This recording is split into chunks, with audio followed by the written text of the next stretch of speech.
Hi every one. നമ്മളെല്ലാവരും ഒരുപാട് parenting ടിപ്സും ട്രിക്സും ഒക്കെ കേൾക്കാറുണ്ട്.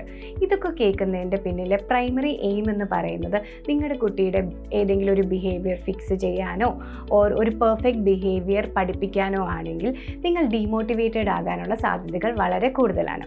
എന്തുകൊണ്ടെന്ന് വെച്ചാൽ നിങ്ങൾ വളർത്തുന്ന ഒരു കുഞ്ഞു മനുഷ്യനെയാണ്, അതിൻ്റെ ബ്രെയിൻ ഡെവലപ്പ് ആകുന്നതേ ഉള്ളൂ. അതിന് ലേണിങ്ങിനും അതുപോലെ റെഗുലേഷനും ഒക്കെ കുറച്ച് സമയമെടുത്തേ അത് പഠിക്കത്തുള്ളൂ.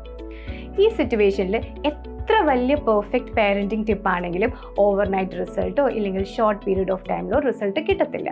അതുകൊണ്ട് തന്നെ നിങ്ങൾ ഡീമോട്ടിവേറ്റഡും ഡിസ്കറേജ്ഡും ഒക്കെ ആകാറുണ്ട്.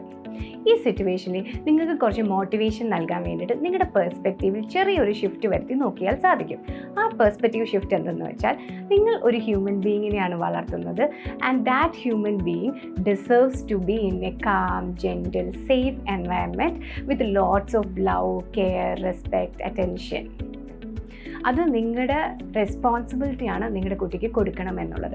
ഈ ഒരു പെർസ്പെക്റ്റീവ് ഷിഫ്റ്റ് വരുമ്പോഴത്തേക്ക് നിങ്ങൾ ഡീമോട്ടിവേറ്റഡ് ആയ സമയത്തും നിങ്ങൾക്ക് നിങ്ങളുടെ റെസ്പോൺസിബിലിറ്റിയെക്കുറിച്ചൊരു ബോധം വരികയും നിങ്ങൾ മോട്ടിവേറ്റഡ് ആകാനും ഉള്ള ചാൻസ് കൂടുതലാണ്. സോ നെക്സ്റ്റ് ടൈം നിങ്ങൾ ഏതെങ്കിലും ഒരു പാരൻറ്റിംഗ് ടിപ്പ് പ്രാക്ടീസ് ചെയ്തിട്ട് അത് സക്സസ്ഫുൾ ആകാതെ ഡീമോട്ടിവേറ്റഡ് ആയിട്ടിരിക്കുകയാണെങ്കിൽ ഈ ഒരു പെർസ്പെക്റ്റീവ് ഷിഫ്റ്റ് ഒന്ന് ചിന്തിച്ച് നോക്കുക. ഈ വീഡിയോ നിങ്ങൾക്ക് ഹെൽപ്ഫുൾ ആണെങ്കിൽ ലൈക്ക് ചെയ്യുക. അതുപോലെ തന്നെ നിങ്ങളുടെ ഫാമിലിക്കും ഫ്രണ്ട്സിനും ഷെയർ ചെയ്യുക. Thank you.